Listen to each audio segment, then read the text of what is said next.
மின்சாரத்துறை அமைச்சர் சொல்றாரு, திரு செந்தில் பாலாஜி சொல்றாரு, எடப்பாடி பழனிசாமி அமைதிப்படை பழனிசாமின்னு சொல்றாரு, அமைதிப்படை அமாவாசைங்கிறார். அவருக்கு கரெக்டா பொருத்தமான பேர், திரு பாலாஜி அவர்களுக்கு பொருத்தமான பேரை அவரே தேடிக்கொண்டார். 5 கட்சிக்கு கட்சி மாறியவர் தான் இந்த செந்தில் பாலாஜி. ஒரு கட்சி இல்லை, 5 கட்சிக்கு போய் இப்ப திமுகவுக்கு வந்திருக்கிறாரு. அடுத்து எந்த கட்சிக்கு போவாருன்னு தெரியல.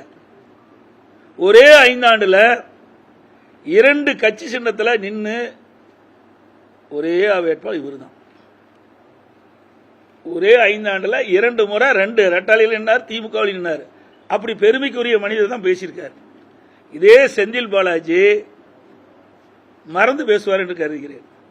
மாண்பு அம்மா இருக்கின்ற பொழுது ஒரு அமைச்சராக இருந்த பொழுது சட்டமன்றத்தில் மறைந்த திமுக தலைவர் திரு கருணாநிதி பற்றியும் அந்த கட்சி பற்றியும் அந்த கட்சியில் இருக்கிற முக்கிய நிர்வாகிகளை பற்றி என்னென்னலாம் சட்டமன்றத்தில் பேசுகிறார் என்று சபை குறிப்பில் இருக்கிறத நீக்கவே முடியாது.